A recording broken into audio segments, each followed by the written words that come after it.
예, 오늘의 말씀은 창세기 12장 1절 말씀인데요. 우리 한 절이니까 다 같이 한 목소리로 읽어보도록 하겠습니다. 여호와께서 아브라함에게 이르시되 너는 너의 고향과 친척과 아버지의 집을 떠나 내가 내게 보여줄 땅으로 가라. 아멘. 자, 아둘람 교회 개척이 본격화되면서 그리고 이제 기초가 거의 되어가는 이런 시점에서 성경에 나온 개척자의 행적을 함께 나누면 좋겠다는 그런 생각을 했습니다. 물론 성경에 나오는 여러 개척자들과 또 우리 아둘람 교회가 가는 길은 단순 비교는 힘들겠죠. 하지만 아무것도 보이지 않고 그리고 어떤 하나님께서 구체적인 무언가를 주지 않는 그런 상태에서 하나님의 이 말씀만 붙들고 나아간다는 것, 그것의 개척자들의 동일한 어떤 그런 스피릿인 것 같습니다. 그래서 앞으로 얼마간 이 아브라함에 관해서 함께 나누게 될 건데요. 우리는 아브라함을 통해서 일하시는 하나님을 만나게 될 것이고요. 아브라함을 통해서 자신의 인생을 만나게 될 것이고, 그리고 아둘람 교회가 나아갈 방향성에 관해서, 그리고 또 우리가 나아갈 방향성에 관해서 우리는 깨닫고 은혜를 받게 될 것입니다. 인생 최대의 사건은 누가 뭐라 해도 하나님께서 나에게 찾아오시는 겁니다. 하나님께서 나에게 찾아오시는 것. 1절 말씀 우리 한 번 더 읽어볼게요. 1절 시작. 여호와께서 아브라함에게 이르시되 너는 너의 고향과 친척과 아버지의 집을 떠나 내가 내게 보여줄 땅으로 가라. 아멘. 여기서 굉장히 중요한 말씀이 있죠. 그것은 뭐냐면은 여호와께서 아브라함에게 이르셨다라는 그 말씀입니다. 이게 왜 중요하냐면은 아브라함이 하나님께 대화를 시도한 게 아니라 하나님께서 아브라함에게 대화를 시도하셨다. 그 대화의 주체가 달라지는 거죠. 내가 먼저 하나님을 사랑하는 것이 아니라 하나님께서 우리를 먼저 사랑하셨다라는 것입니다. 아브라함은 죄인이었고 우상의 매인 그런 삶을 살아갔지만 하나님의 부르심을 통해서 축복된 인생의 문이 아브라함의 인생 가운데 확 열리게 된 것이죠. 구원은 이것처럼요. 하나님의 우리를 향한 일방적인 은혜로부터 시작하게 되는 것입니다. 이것은 아브라함에게만 국한되는 것이 아니라 모든 사람에게 동일하게 적용됩니다. 성경의 모든 인물들이 다 똑같습니다. 창세기 3장 9절을 보면은요, 아담에게 하나님께서 먼저 찾아가시죠. 창세기 6장 3절을 보면은 노아에게 하나님께서 찾아가시고요. 출애굽기 3장 말씀을 또 보면은요, 모세에게 하나님께서 찾아가십니다. 이스라엘의 위대한 왕이었던 다윗도 역시 마찬가지죠. 하나님께서 먼저 다윗에게 찾아가세요. 그리고 모든 선지자들도 마찬가지예요. 뭔가 스스로를 깨닫고 거의 말하는 득도해가지고 하나님의 음성을 선포한 것이 아니죠. 하나님께서 그들을 부르시고 하나님께서 그들에게 먼저 선지자들에게 말씀해 주셨기 때문에 선지자들이 하나님의 뜻을 선포할 수 있게 되었던 것이죠.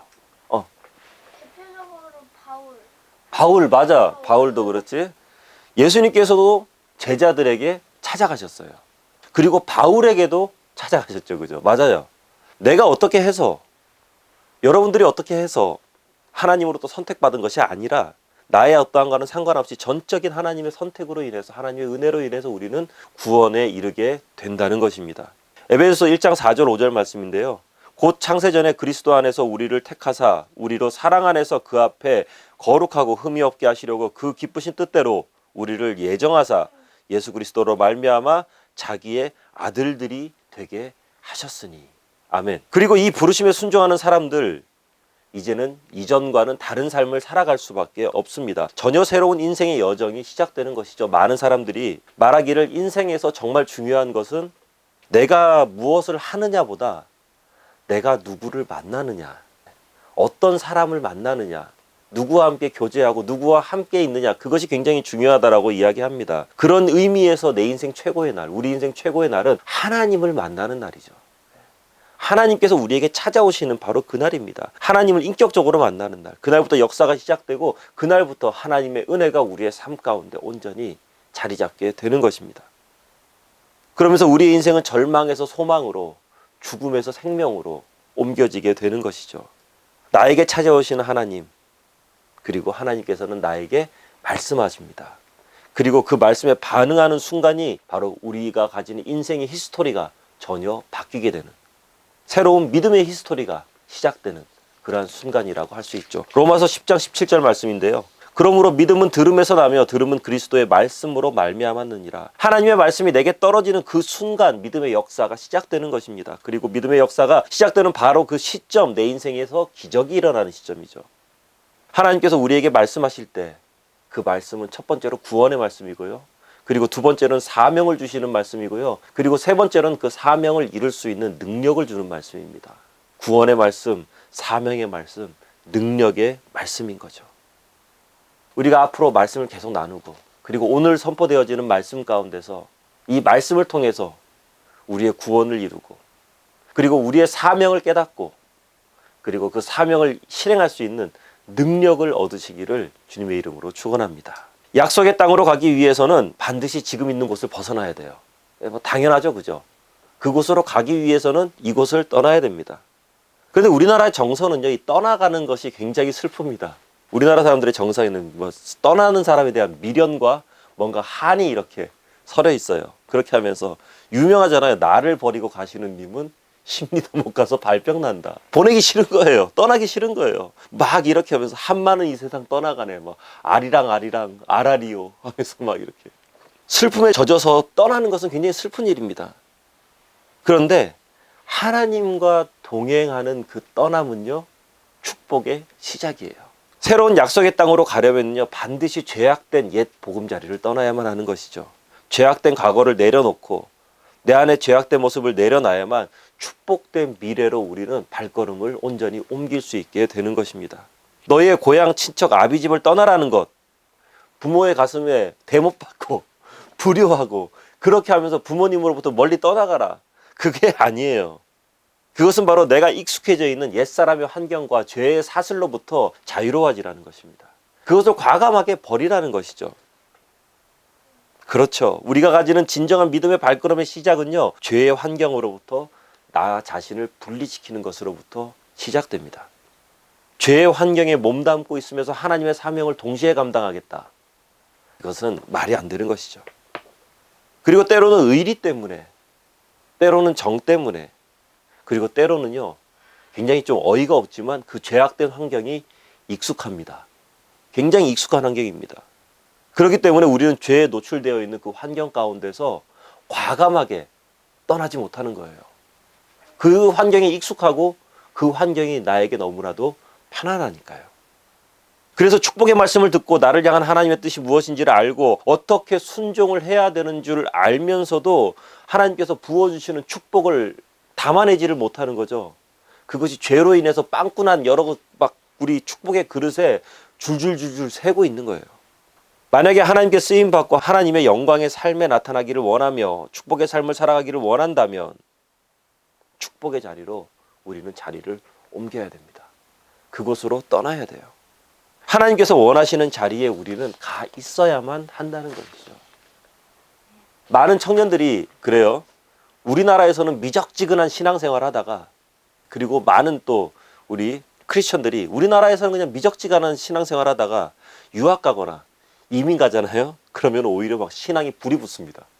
굉장히 신앙생활을 열심히 하고요, 성령의 능력도 받고 막 그런 경우도 있죠. 사실 이 한국은 신앙생활하는 것 자체가 굉장히 힘듭니다.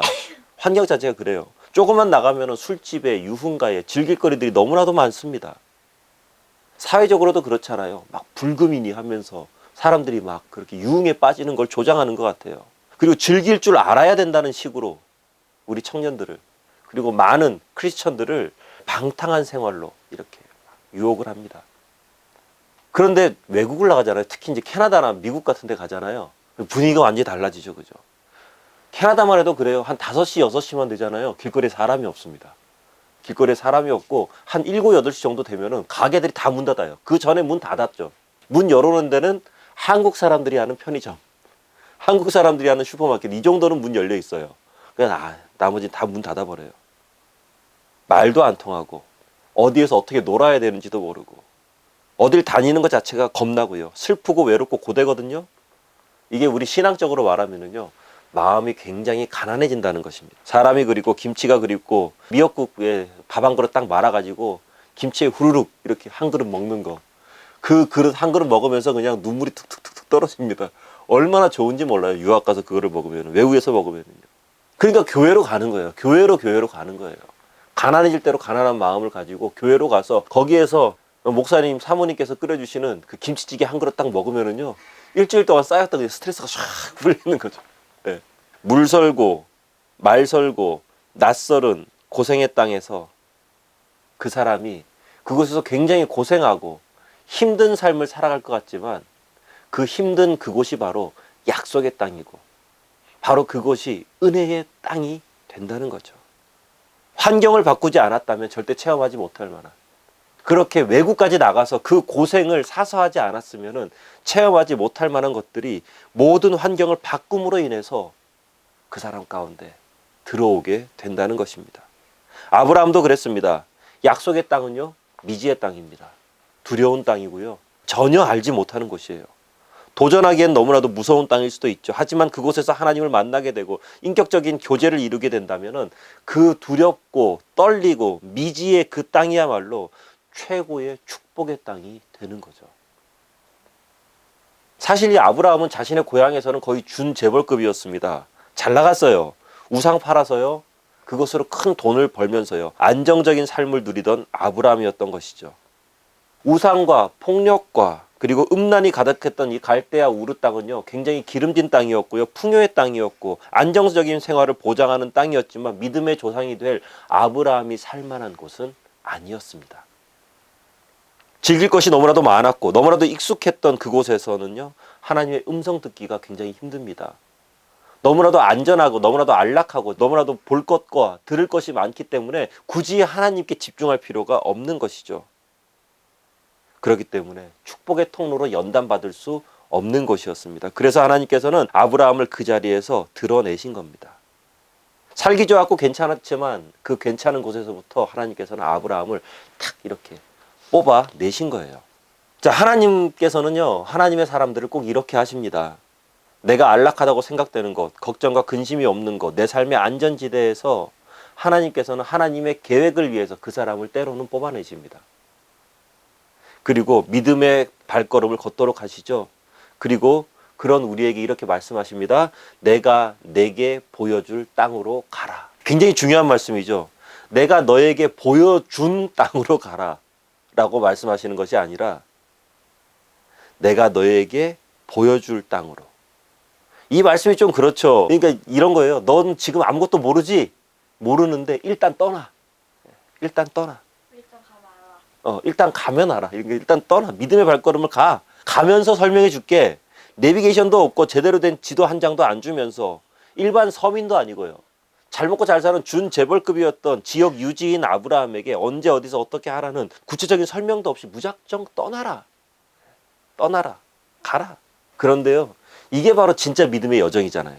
하나님께서는 아브라함에게 친절하게 세부 지침을 하달하시거나 가야 할 길들을 설명해 주시지 않습니다.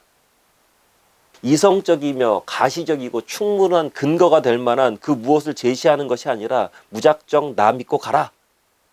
그러면 복 받을 것이다. 그리고 이 밑도 끝도 없는 말씀에 아브라함이 순종합니다. 믿음은요, 이 모든 것이 불투명한 상태라고 할지라도요, 하나님을 믿고 발걸음을 내딛는 것, 거기에서부터 믿음이 시작되는 거죠. 너무나도 유명한 말씀이잖아요. 믿음은 바라는 것들의 실상이요, 보이지 않는 것들의 증거다. 다 보여져서 이성적으로 설득이 되고 움직인다면 그것은 과학이죠. 그것은 철학이죠. 믿음이 아닙니다. 믿음은 아무것도 모른 채 가라고 하니까 가는 거예요. 그럼 또 이런 의문이 또 생기기도 합니다. 왜 하나님께서는 자세히 설명해 주시지 않을까? 하나님 좀 자세히 설명해 주고 이렇게 될 거야. 이렇게 될 거야. 그리고 너는 이렇게 앞으로 이런 마무리가 될 거야 라고 이렇게 하나님께서 미리 설명해 주시면은 좋지 않을까? 괜찮지 않을까? 왜 그렇지 않을까?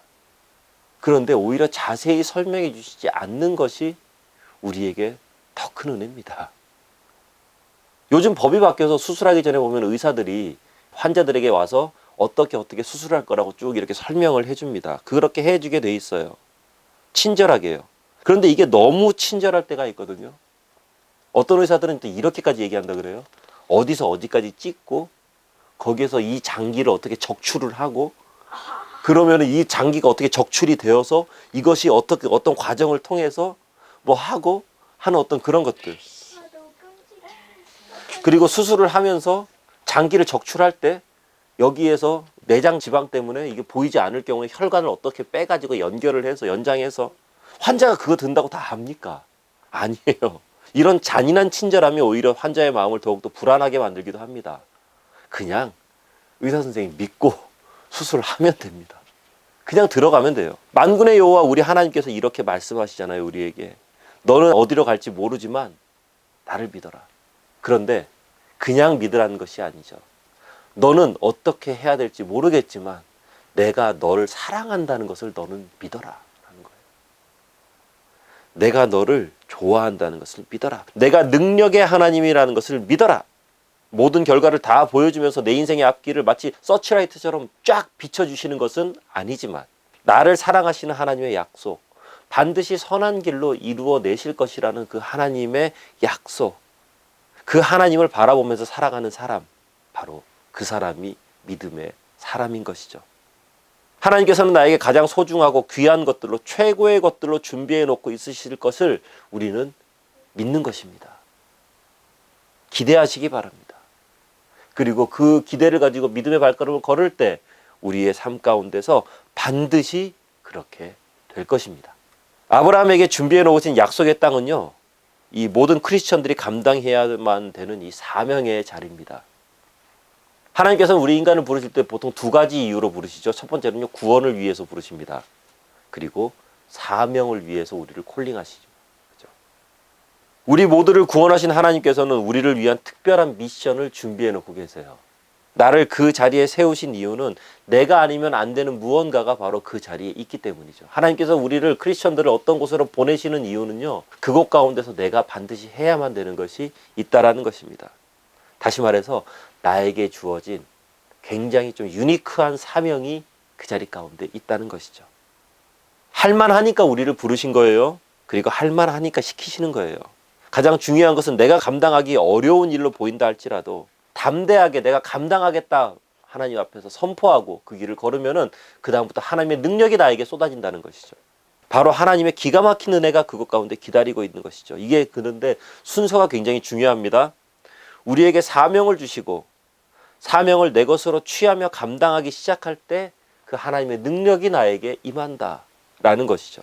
많은 크리스천들이 하나님께서 재정을 주시면 내가 많은 재정을 헌신하겠습니다.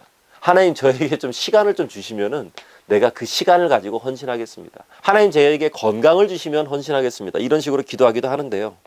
그런데 실제로 재정 생기고 건강 생기고 시간 생겨서 그렇게 헌신하는 분들 많이 못 봤습니다. 만약에 그것이 이루어진다 하더라도 글쎄요. 하나님의 축복은요, 사명이 없으면 의미가 없습니다. 나 혼자 호의호식하라고 주시는 축복이 아니거든요. 우리는 우리의 기도를 돌아봐야만 합니다. 우리는 축복을 기도하지만 사명에 관해서 기도하는 것은 조금 인색하죠. 좋은 학교 가게 해주세요. 좋은 직장 가게 해주세요. 돈 많이 벌게 해주세요. 성공하게 해주세요.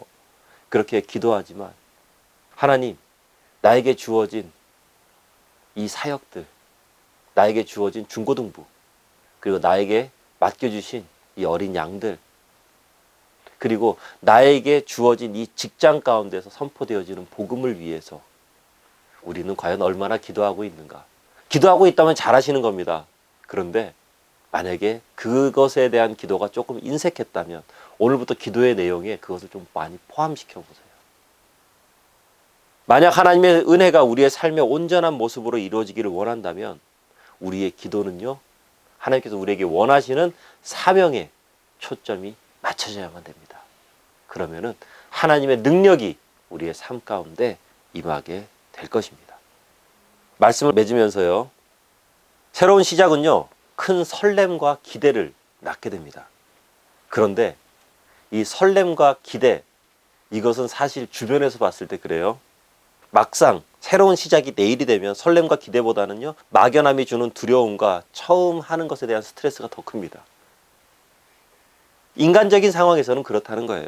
하지만 우리가 하나님과 동행한다면, 그리고 그 시작이 내가 원하는 시작이 아니라 하나님께서 말씀하시는 시작이라면, 그리고 하나님께서 원하시는 바로 그것이라면은 그 자리에서 우리가 하나님과 그리고 동행하고 있다면은, 그리고 하나님의 능력을 온전히 믿고 의지하고 있다면 하나님께서는 그 믿음을 의로 여기실 겁니다. 그리고 하나님께서는 의로운 우리들을 바라보면서 하나님의 능력을 전달해 줄 것입니다. 할 수 있거든이 무슨 말이냐? 믿는 자에게 능치 못할 일이 없느니라고 말씀하신 예수님의 말씀을 우리가 기억한다면 반드시 이루실 하나님의 비전을 향해서 믿음의 발걸음을 걸으며 각자에게 주어진 사명을 감당할 때 주저하지 않게 될 것입니다. 저에게 주어진 사명이 있습니다. 지금 당장 내가 이루어야만 되는 것이 있죠. 여러분들에게도 마찬가지고요. 각자에게 주어진 사명이 있습니다. 그 사명을 힘있게 감당하면서 하나님의 능력이 나의 능력이 되는 그런 기적을 맛보는 우리 모두가 되어지기를 주의 이름으로 축원합니다.